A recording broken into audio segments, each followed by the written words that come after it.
E agora, o mundo em que vivemos. Uma análise dos acontecimentos atuais à luz da Bíblia. Com o pastor Érico Rodolfo Bussinger. Eu quero falar sobre uma pesquisa feita em grandes cidades do Brasil, mas principalmente no Rio e São Paulo. Essa pesquisa focalizou os jovens, a chamada geração Z. Esse Z está lá na Rússia também, nos tanques da Rússia, nos equipamentos bélicos. E Z, eu não tenho muita familiaridade com essas colocações, essas análises, mas a geração Z são pessoas de 13 a 25 anos, jovens, portanto, inclui uma faixa de adolescência e depois a juventude. E segundo essas pesquisas, visando as eleições agora, neste ano, o grupo daqueles que se identificam sem religião já supera os católicos e supera também os evangélicos entre a população de 16 a 24 anos no Rio e São Paulo. Então, dentro da geração Z, eles focalizaram para essa pesquisa a faixa etária de 16 a 24 anos. Fizeram pesquisa, então, com jovens, rapazes e moças. Nessa pesquisa, lá atrás, em 2010, portanto, há 12 anos atrás apenas, eles eram 8% da população brasileira, pouco mais de 15 milhões de pessoas. E esse percentual vem crescendo a cada década e a cada ano. Os sem religião eram, em 1960, quando foi inaugurada Brasília, eles eram apenas 0,5% da população. Em 1980, eles cresceram para 1,6% da população, ainda muito pouco. Mas em 2000, eles já somavam 7,3% da população. Com o adiamento do censo populacional de 2020 para este ano, por causa da pandemia, ainda não é possível saber de forma definitiva o que aconteceu com a religiosidade brasileira nesta última década. Mas pesquisas eleitorais, cujas amostras são construídas com o objetivo de refletir a realidade da população brasileira, dão pistas importantes neste sentido.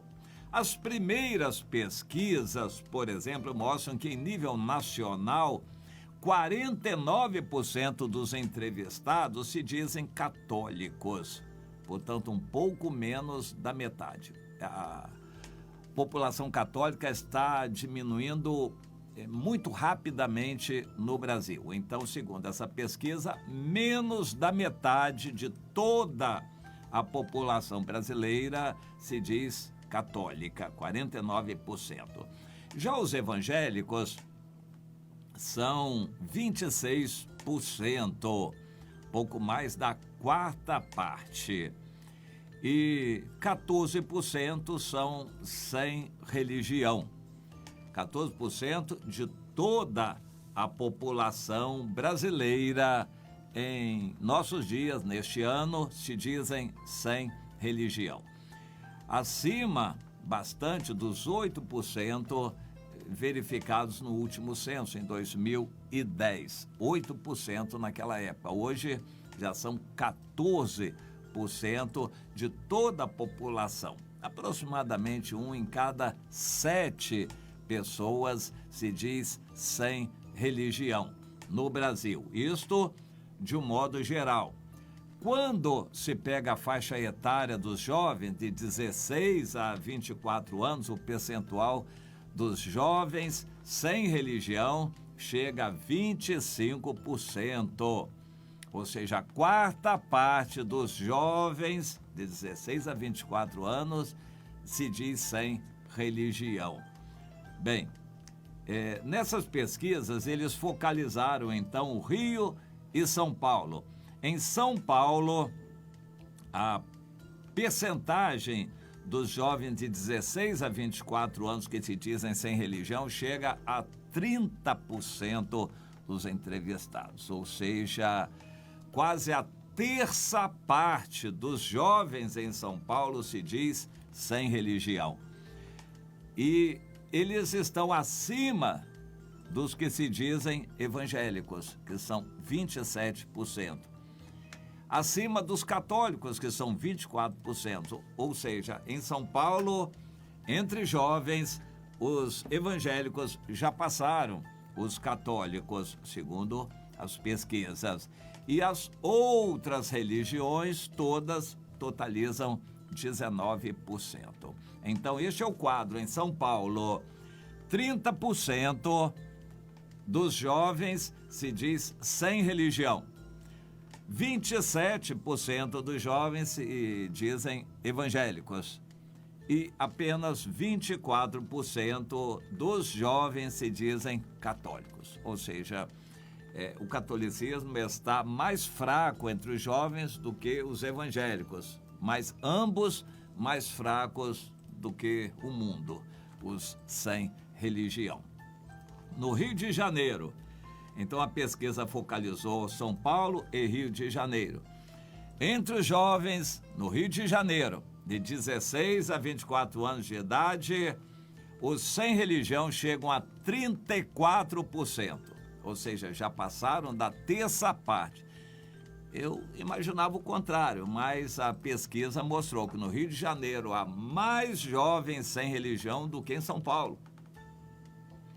E os evangélicos crescem no Rio de Janeiro a 32%, aproximadamente a terça parte dos jovens no Rio de Janeiro são evangélicos. Os católicos despencam para 17% no Rio de Janeiro. Não sei esse fenômeno. Em São Paulo, os católicos são mais, e no Rio de Janeiro, menos ainda. E as outras religiões igualam os católicos no Rio de Janeiro, 17%. Interessante, os evangélicos no Rio de Janeiro são quase o dobro dos católicos entre os jovens. Bem, essas pesquisas têm uma finalidade eleitoral. Os candidatos vão ler isso aqui com sofreguidão, eles vão querer a pesquisa detalhada, eles precisam adaptar a linguagem aos jovens, a faixa etária, e inclusive falar numa linguagem que eles entendam quando se fala de religião. Mas aí um pouquinho de análise nesse artigo mesmo sobre o que significa isso, ser sem religião no Brasil. Esse grupo está crescendo, aumentando. Os sem religião no Brasil estão aumentando muito. E como isso se relaciona com a população católica e evangélica? Então, esse fenômeno é maior entre os jovens nas grandes cidades. E que relação tem isso com os outros assuntos? Então, a BBC de Londres ouviu 3 cientistas sociais darem opinião e tentarem explicar isto. Então, eles concluíram o seguinte: em primeiro lugar, precisa ter clareza que apenas uma minoria daqueles que se dizem sem religião no Brasil são ateus ou agnósticos. Ateus são pessoas que não acreditam na existência de Deus. Os agnósticos avaliam que não é possível afirmar com certeza se Deus existe ou não. São agnósticos. Para efeito de fé, de pregação e salvação, eles são iguais para nós. Precisam receber a pregação da palavra de Deus. No censo de 2010, 15 milhões de brasileiros se diziam sem religião, mas apenas 615 mil, apenas 4% se consideravam ateus. e apenas 124 mil se afirmavam agnósticos, ou seja, eram muito poucos. Isso não foi verificado agora, neste censo, mas trazida uma proporção, a mesma, para agora, nós podemos concluir o seguinte: muitos estão se dizendo sem religião, mas não são necessariamente ateus e agnósticos.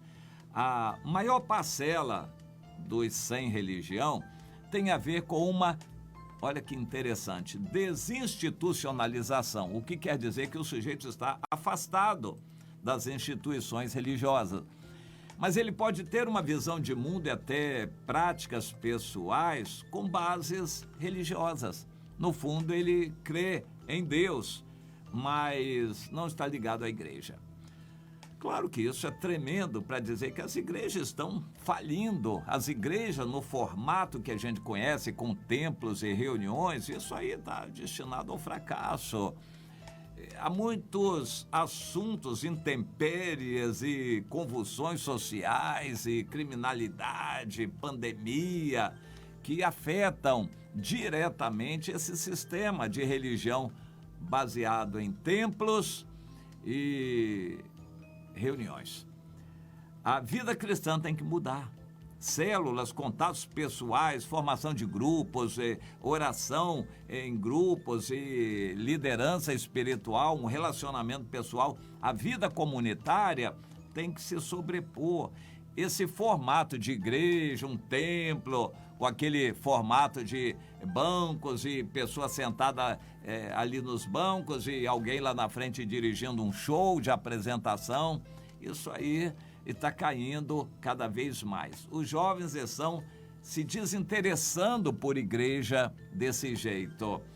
Eles têm que ter uma roupa diferente, especial para ir à igreja, tem que ficar lá sentados, não pode fazer isso, não pode fazer aquilo, e assistindo um show com apresentação de coisas que não dizem respeito a eles.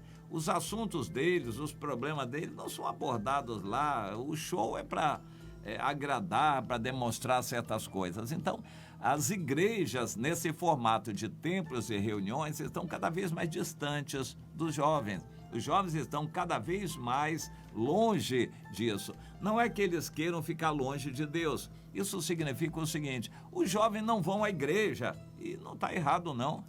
A igreja que tem que ir aos jovens. Jesus mandou a igreja ir aos pecadores, aos do mundo e principalmente aos jovens, e não está indo. Mas por que não está indo? A igreja está sendo fracassada, a igreja nesse modelo, porque aquele monte de crentes que são reunidos ali no salão, numa reunião para assistir um culto, eles não têm capacidade de evangelizar ninguém, nem de orientar ninguém, discipulando como Jesus mandou. Esse modelo está falindo.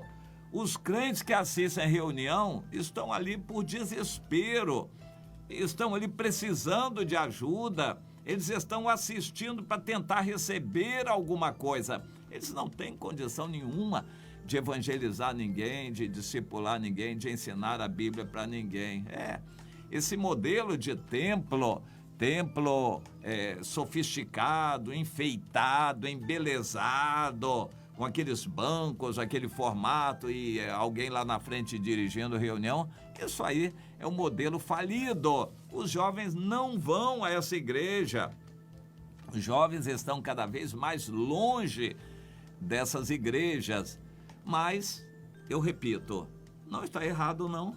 Jesus mandou a gente ir até os pecadores pregar o evangelho. Ele não mandou construir templo e chamar as pessoas para assistir nossas reuniões. Eu vejo, nós estamos vivendo os últimos tempos. Aqueles que são do Senhor têm que assumir que são e ir nas casas, nas escolas, nas universidades, nos ambientes de trabalho, formar grupos, células, evangelizar pessoalmente, reunir 2 ou 3, meia dúzia, para estudar a Bíblia e buscarem o Senhor, orarem. Crentes precisam se reunir 2, 3, meia dúzia, subir um monte, fazer uma reunião em casa. É isso que é a vida cristã diária e não assistir reunião de templo. Então, essa pesquisa aqui não foi feita por cristãos, né? É interessante isso. Eles estão concluindo que os jovens estão cada vez mais afastados das igrejas, de todas elas. Uma pessoa se diz sem religião porque ele não está vinculado a uma igreja, mas ele pode ter no seu coração fé, algum desejo de conhecer a Deus ou pode acreditar em Deus. Então, de alguma forma, os especialistas colocaram esse assunto e tentando explicar por que a situação é esta. Fazendo uma projeção, nós vamos verificar o seguinte: se hoje a terça parte dos jovens se diz sem religião, isso está aumentando rapidamente. As igrejas estão se esvaziando. Pandemia e perigo na redondeza mediante a ação do tráfico de drogas, tiroteio, a dificuldade de ônibus e conduções à noite, tudo isso vai esvaziando as igrejas de templo e reuniões. Então nós temos que ser igreja de outra maneira, grupos e ligação pessoal e nossa interação uns com os outros, é um amor verdadeiro que temos que ter para com as pessoas. A nossa vida espiritual está relacionada com o nosso relacionamento uns com os outros. Quando o Senhor me trouxe lá do Ceará e eu comecei aqui a comunidade, a direção de Deus era esta: nós não faríamos templos e não basearíamos a nossa atividade em reuniões. Nós teríamos que viver uma vida comunitária, uma vida comum, conhecer as pessoas e podermos nos relacionar com elas, dando atenção a cada pessoa, ajudando, e cada pessoa também reconhecendo um líder para poder facilitar o relacionamento. Isto é comunhão, isto é pertencer à igreja e não a questão de templos. Agora, essa pesquisa mostra para nós algumas realidades interessantes e nós temos que entender e buscar de Deus o que fazer para termos uma religião verdadeira. Que Deus nos